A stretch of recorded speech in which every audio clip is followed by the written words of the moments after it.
Cause et effet. Tu te plains peut-être encore de la peur, mais tu persistes néanmoins à te rendre apeuré. J'ai déjà signalé que tu ne peux pas me demander de te délivrer de la peur. Je connais qu'elle n'existe pas, mais tu ne le connais pas, toi. Si j'intervenais entre tes pensées et leurs résultats, je toucherais à une loi fondamentale de cause et effet, la loi la plus fondamentale qui soit. Je ne t'aiderais guère si je dépréciais le pouvoir de ta propre pensée. Cela serait en opposition directe avec le but de secours. Cela t'aidera beaucoup plus de te rappeler que tu ne surveilles pas assez attentivement tes pensées. Peut-être as-tu l'impression qu'à ce stade il faudrait un miracle pour te permettre de le faire, et c'est parfaitement vrai. Tu n'as pas l'habitude de penser dans un esprit de miracle, mais tu peux être entraîné à penser de cette façon. Tous les faiseurs de miracles ont besoin de ce type d'entraînement. Je ne veux pas te laisser ne pas surveiller ton esprit, sinon tu ne seras pas capable de m'aider. Faire des miracles entraîne que tu te rends pleinement compte du pouvoir de la pensée afin d'éviter la malcréation. Autrement, un miracle sera nécessaire pour redresser l'esprit lui-même, processus circulaire qui n'encouragerait guère la compression du temps à laquelle le miracle est destiné. Le faiseur de miracle doit éprouver un respect sincère pour cause et effet véritable comme condition nécessaire pour que le miracle se produise. Les miracles et la peur viennent tous deux des pensées. Si tu n'étais pas libre de choisir l'un, tu ne serais pas libre non plus de choisir l'autre. En choisissant le miracle, tu as rejeté la peur, ne serait-ce que temporairement. Tu as eu peur de chacun et de tout. Tu as eu peur de Dieu, de moi et de toi-même. Tu nous as mal perçus ou mal créés, et tu crois en ce que tu as fait. Tu n'aurais pas fait cela si tu n'avais pas peur de tes propres pensées. Les apeurés doivent mal créer parce qu'ils mal perçoivent la création. Quand tu mal crées, tu souffres. Le principe de cause et effet devient maintenant un véritable accélérateur, quoique seulement temporairement.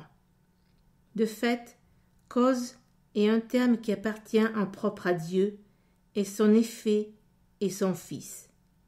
Cela entraîne une série de relations de cause et effet qui sont totalement différentes de celles que tu introduis dans la malcréation. Le conflit fondamental à ce monde est donc entre création et malcréation. Toute peur est implicite sans celle-ci et tout amour sans celle-là. C'est donc un conflit entre l'amour et la peur.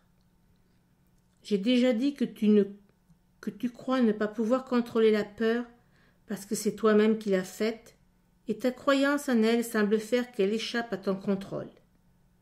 Or, toute tentative pour résoudre l'erreur en tentant de maîtriser la peur est inutile.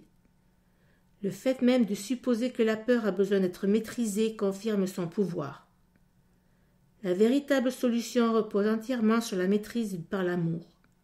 Dans l'intérim, toutefois, le sentiment de conflit est inévitable puisque tu t'es placé dans une position où tu crois dans le pouvoir de ce qui n'existe pas. Rien et tout ne peuvent coexister. Croire en l'un, c'est nier l'autre. La peur n'est vraiment rien et l'amour est tout. Chaque fois que la lumière pénètre dans les ténèbres sont abolies. Ce que tu crois est vrai pour toi. En ce sens, la séparation s'est produite et c'est faire un usage inapproprié du déni que de le nier. Toutefois, se concentrer sur l'erreur n'est qu'une erreur de plus. La démarche correctrice initiale consiste à reconnaître temporairement qu'il y a un problème, mais seulement comme indication d'un besoin de correction immédiate. Cela établit un état d'esprit dans lequel l'expiation peut être acceptée sans délai. Il faudrait souligner, toutefois, qu'il y a en définitive aucun compromis possible entre tout et rien. Le temps est essentiellement un mécanisme permettant d'abandonner tout compromis à cet égard. il semble seulement qu'il soit aboli par degrés, parce que le temps lui-même comporte des intervalles qui n'existent pas. C'est un mécanisme de correction rendu nécessaire par la malcréation. L'énoncé « Car Dieu a tant aimé le monde qu'il a donné son Fils unique, afin que quiconque croit en lui ne périsse point, mais qu'il ait la vie éternelle », n'a besoin que d'une légère correction pour devenir signifiant dans ce contexte. Il l'a donné à son Fils unique. Il faudrait bien noter que Dieu a un seul Fils. Si toutes ses créations sont ses fils, chacune doit faire partie intégrante de la filialité tout entière. La filialité en son unité transcende la somme de ses parties. Toutefois, cela est obscurci aussi longtemps que n'importe laquelle de ses parties manque. C'est pour ça le conflit ne peut pas être résolu de manière définitive tant que toutes les parties de la filialité ne sont pas retournées. C'est alors seulement que la signification de l'entièreté et son sens véritable pourra être comprise. N'importe quelle partie de la filialité peut croire en l'erreur ou en l'incomplétude si tel est son choix. Ce faisant, toutefois, elle croit en l'existence du néant. La correction de cette erreur est l'expiation. J'ai déjà brièvement parlé d'être prêt, mais cela aiderait peut-être d'apporter ici quelques précisions supplémentaires. Être prêt n'est que le préalable de l'accomplissement. Il ne faudrait pas confondre les deux. Aussitôt que survient un état dans lequel l'esprit est prêt, il y a généralement un désir d'accomplissement jusqu'à un certain degré.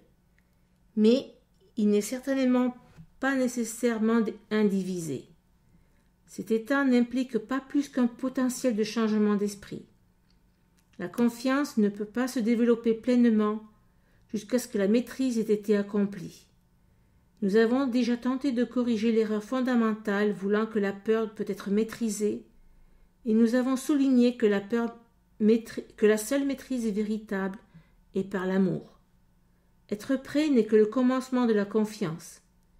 Tu penses peut-être qu'un temps extrêmement long est nécessaire entre l'être prêt et la maîtrise.